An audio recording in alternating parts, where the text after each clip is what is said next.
We're here on the northeast tip of the Dominican Republic, and we're going to show you some hurricane interesting things that's happened here over the last hour or so. The hurricane looks like it's jogged. It's tightened up. Of course, we're getting pretty far from the radar, right? But if you look at it, where it was back here in the southwest corner of Puerto Rico, it's still moving that west-northwest, but it's actually looks like it's made a couple very hard jogs straight westward. And if you look where it's at now, it's I thought it was going to do more of a kind of the 5 o'clock advisory was something like just north of the coast, and then it starts turning northwest after midnight. So right now you can see where the eye is at. It's obviously south of the track, so that's a little bit concerning. It does look like it's tightening up. If I loop this, you can see look how fast that inner eye is rotating now. It looks like a drill bit. So the eye's intensifying. And haven't been able to check to see if the hurricane hunter's in there now or will be, or if they have left it in the last hour or two. But I think if they're in the next hour or two, before it makes landfall back in the northeast corner of Dominican Republic here, that we're going to see this is probably getting up to a Cat 2 intensity. I would not be surprised. The hurricane is definitely intensifying. The eye is getting smaller now. It's getting more compact. And anytime you see these inside vortices and they're whipping around really fast and tight on the inner eye wall there, it tells you it's intensifying, right? It's the whole eye is starting to fill in with precip, and you've got almost getting a little bit of that buzzsaw look to it going on, right?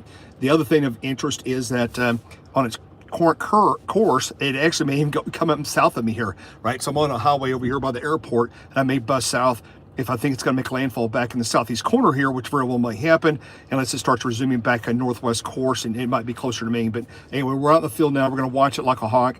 I think this thing is not over yet as far as which way it's going to move here. But once it comes in, we'll start having lots of damage. I wouldn't tell you the limb damage and just the minor power bumps, and a lot of billboards are starting to come down.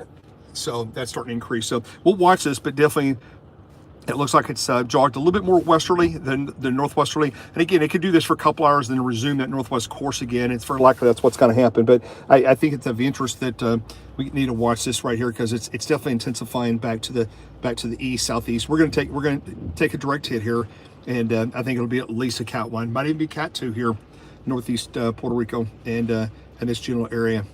Just to the northeast of that eye wall right here. This is where the really bad winds are. It's this ring here, right? You get this right here is we're going to have the very destructive, damaging winds, right? At 75 to 110 gust, right? And so 75 to 85 sustain, and up in here you're going to get 85 gust to 110, 115, maybe 120. So we'll see what the hurricane hunter says if they're in there shortly. But I think we're going to find this thing is intensifying. The pressure is going to probably be down additionally from the 5 o'clock advisory. So I think pressures are lowering just by the radar signature. We're pretty far from the radar, but I can tell you, given the fact that it's moving away from the radar and the eye's getting smaller, it's also telling you that it's more likely intensifying, right? So anyway, that's what it looks like to me. And you can see it's again, it's a little bit more of a it's a little bit more of a kind of a west-northwest track. I think it's going to come over. So I think we're going to get nailed here. That's my gut right now. We're not that far from it, right? I mean, it's not that far now from off the east coast here of the Dominican Republic, right? So 30 miles, it's moving northwest at about 8, so we're about 7. So 11 o'clock, midnight, we're gonna have some crazy stuff happening here. So anyway, that's a short update right now.